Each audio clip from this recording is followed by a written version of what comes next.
Olá e bem-vindos a mais uma conversa. Hoje a gente tem um material, olha, fascinante para analisar. Vamos mergulhar numa ideia de um curso em milagres, especificamente da lição 74, usando como nosso mapa uma análise do Kenneth Wapnick. A ideia central é uma frase que parece simples, mas que mexe com tudo que a gente acredita. Não há vontade senão a de Deus. E é uma frase que pode assustar um pouco, né? Parece que anula a gente, nossa individualidade. Exatamente. Soa quase como resignação, como se a gente não tivesse escolha sobre nada. Mas a promessa aqui é o contrário. A gente quer investigar como essa única frase, segundo o curso e a análise do Wapnick, pode ser a chave para a gente finalmente ter um pouco de paz na cabeça. Nossa missão é seguir as pistas e descobrir se a fonte de todo e qualquer conflito, desde, sei lá, uma briga de trânsito até uma guerra, pode ser a mesma. E o erro de identidade é uma premissa ousada. E como você disse, a ideia não é de resignação, mas de libertação. O ponto de partida é que quando o curso fala da vontade de Deus, ele não está falando de um roteiro divino que diz se a pessoa deve aceitar um emprego ou casar com alguém. É algo muito mais fundamental. A vontade de Deus nesse sistema é sinônimo de paz, de alegria, de unidade. É o nosso estado natural. Ok, então a frase poderia ser lida como: não há outra realidade senão a paz. Isso já muda a perspectiva. Exato. É o que o curso chama de expiação. E essa palavra também costuma ser mal interpretada. Não tem nada a ver com pagar por pecados. Pense nela mais como um grande desfazer, um Ctrl+C mental para o momento em que a gente acreditou que era possível ter uma vontade separada da paz. A expiação é o princípio que nos lembra que esse suposto erro nunca foi real, então não há nada a ser pago, apenas um equívoco a ser corrigido. E aí que entra a tal da pequena ideia louca, certo? Precisamente. A pequena ideia louca é a semente de tudo. É a hipótese, assim, absurda de que um filho de Deus, ou seja, uma parte da própria fonte, poderia se destacar, se separar e ter uma vontade própria contrária à paz. E o Wapnick destaca um detalhe genial do texto. Essa ideia só se tornou um problema quando o filho se esqueceu de rir dela. Peraí, quer dizer que a origem de todo o sofrimento humano, de toda a história de dor e conflito, é porque alguém, em algum nível cósmico, levou uma piada a sério? É exatamente essa a proposta. No momento em que essa ideia foi levada a sério, ela deixou de ser uma possibilidade passageira e se tornou a pedra fundamental para todo um sistema de pensamento que o curso chama de ego. O ego é essencialmente a crença na separação levada às últimas consequências. Entendi, a gente pega uma piada cósmica, leva a sério, e isso vira o alicerce de todo o nosso sofrimento. Mas como é que esse esquecer de rir se transforma na ansiedade que eu sinto na segunda-feira de manhã? Qual é a conexão direta? E aqui a coisa fica maluca. O Wapnick mostra que não é um mundo que nos ataca. Nós é que montamos uma armadilha para nós mesmos, numa reação em cadeia quase perfeita. O primeiro passo é que essa crença na separação é o que o ego chama de pecado. Não no sentido religioso tradicional, mas como o ato de se afastar da unidade. O pecado original de se ver como um indivíduo separado de todo o resto. Isso. E o que vem depois do pecado? Culpa. Uma culpa tão gigante, tão insuportável, que a mente simplesmente não aguenta carregar. E o que a mente do ego faz quando não suporta algo? Ela projeta, ela joga para fora.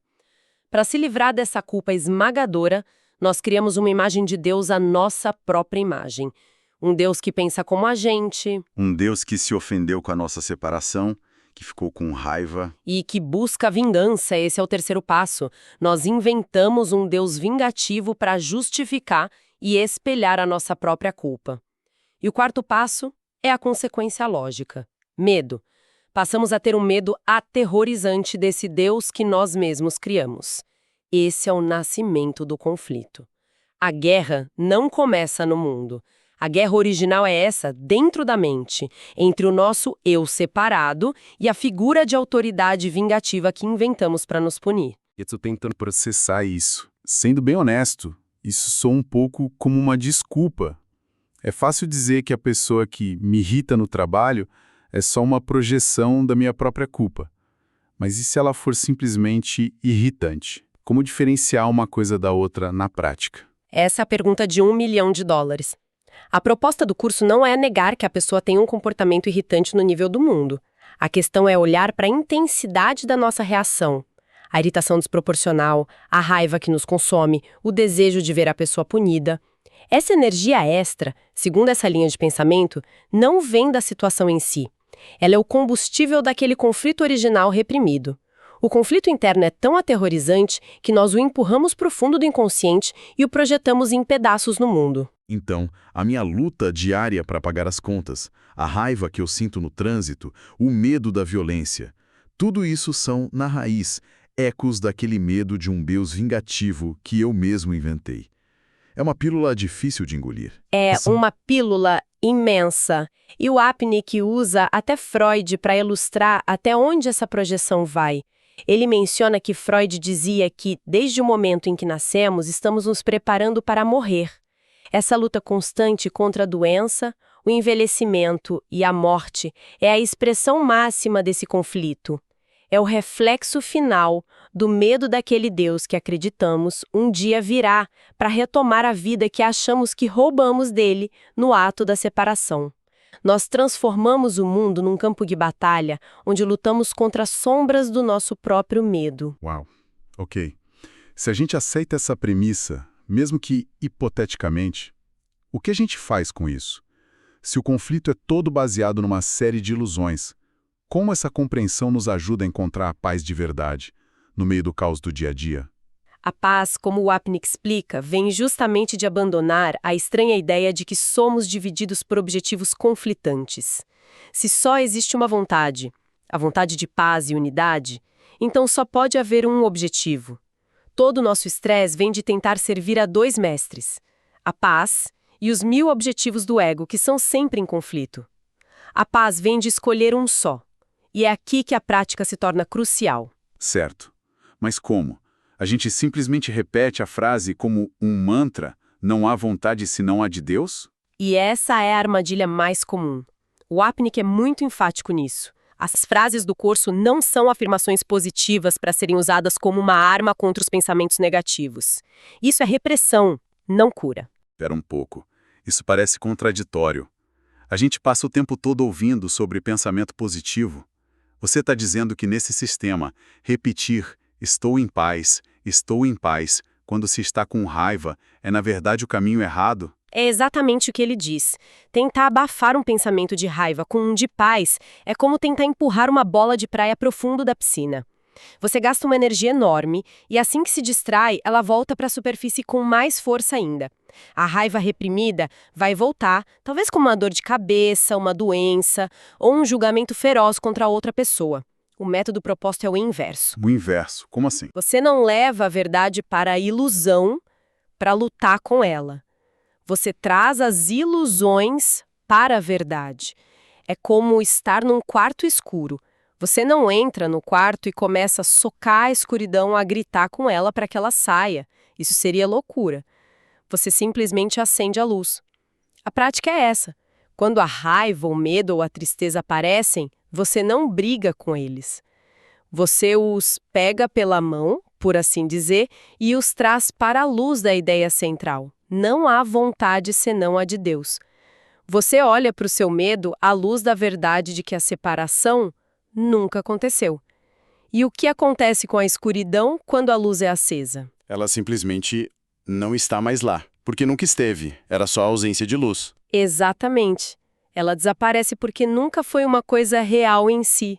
O conflito some porque ele era baseado numa premissa falsa. Isso faz muito mais sentido. Então, na prática, em vez de lutar com o sentimento, eu pego aquele conflito específico com, sei lá, meu chefe, trago a imagem dele à situação à mente e digo a mim mesmo, não há vontade senão a de Deus, eu a compartilho com ele, meus conflitos sobre o meu chefe não podem ser reais. É isso. E gentilmente os apresenta a uma ideia maior, a uma verdade que os transcende. E o Wapnick conecta isso de uma forma linda com os ensinamentos do mestre indiano Krishnamurti, que dizia, permaneça com a dor. Não de uma forma masoquista, de curtir o sofrimento, mas no sentido de não fugir, de não se distrair com o celular, com comida, com trabalho. A ideia é atravessar a dor para encontrar o amor que está do outro lado. No contexto do curso, a figura de Jesus, como símbolo dessa expiação, é o guia que segura nossa mão e nos ajuda a atravessar essa dor, mostrando que ela é ilusória. Sabe o que é engraçado? Muita gente que tenta fazer exatamente isso relata a mesma coisa. Dá um sono incontrolável. Ou de repente a mente dispara a pensar na lista do supermercado. A pessoa senta para praticar a paz e acaba tirando uma soneca ou planejando o jantar. É preguiça, falta de disciplina. É clássico. E o Wapnick tem uma sacada genial sobre isso. Ele diz que a sonolência ou a distração não são sinais de fracasso ou falta de sinceridade. Pelo contrário, são sinais de que a prática está funcionando. É a resistência se manifestando. Resistência. Resistência à paz? Isso não faz sentido. Todo mundo quer paz. O nosso ser verdadeiro quer. Mas o ego, o sistema de pensamento baseado na separação, a paz é a sua sentença de morte. Se a separação nunca aconteceu, se não há conflito real, então o eu individual que nós construímos com tanto esforço, com a nossa história, nossa personalidade, nossas queixas, nossas vitórias, também não é real como uma entidade separada.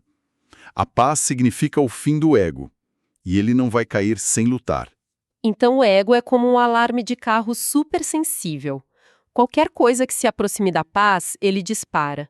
E o sono e a distração são os botões de pânico favoritos dele. Perfeita analogia. O sono, o tédio, a vontade súbita de arrumar a gaveta. Tudo isso é uma fuga desse medo primordial da perda do eu individual. É o ego gritando, perigo, perigo, você está prestes a descobrir que eu não existo. É por isso que o curso é tão gentil na sua abordagem. Então a ideia não é brigar com o sono, mas olhar para ele e pensar, olha só, o medo apareceu. Isso muda tudo. Não é uma falha minha, é o mecanismo de defesa do ego fazendo o trabalho dele. Exatamente. A orientação é: há um ganho definitivo em se recusar a permitir a retirada para o alinhamento, mesmo que você não experimente a paz que busca. O próprio ato de notar a resistência, opa, estou com sono de novo, e gentilmente trazer a mente de volta sem se culpar, já é a prática. A vitória não está em sentir uma paz oceânica em 5 minutos. A vitória está em perdoar a si mesmo por ter se distraído. E essa ideia de perdão parece central. A alegria não vem de ser um praticante perfeito, mas de perceber que as nossas falhas, como se distrair, foram perdoadas no instante em que aconteceram e não tiveram nenhum efeito real sobre quem nós somos. Perfeito. A prática não é sobre perfeição, é sobre perdão. Perdoar a nós mesmos por falhar no exercício é o próprio exercício. Cada vez que a gente se perdoa por ter se distraído, a gente está reforçando a ideia central: os erros não são reais. Ok, vamos tentar amarrar isso tudo. O que eu levo dessa nossa conversa é, primeiro, que a paz profunda não vem de conseguir o que a gente quer, mas de alinhar nossa mente com a única vontade que existe, que é a própria paz. Deixar de lutar. Exato. Segundo, que todo o caos que a gente vê lá fora, das pequenas irritações às grandes tragédias, é na verdade um reflexo, uma sombra de um único conflito interno que a gente tem pavor de encarar. A nossa crença de que estamos separados e culpados. E, talvez o mais importante na prática, a solução não é uma unta. Não é usar o pensamento positivo como um porrete para bater no negativo. É um convite gentil. É pegar a escuridão do medo e do conflito e simplesmente trazê-la para a luz da verdade. A verdade de que o conflito só existe porque a gente acredita nele.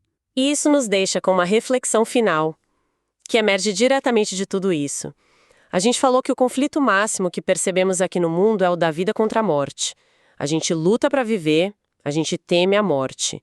Mas, se a separação original, o evento que parece ter criado a nossa vida individual e separada, nunca aconteceu de fato, se foi só uma ideia que a gente se esqueceu de rir? Então a gente é levado a uma pergunta bem provocadora. O que isso nos diz sobre a realidade da morte que tanto tememos? Se o começo foi uma ilusão, o que podemos concluir sobre o fim?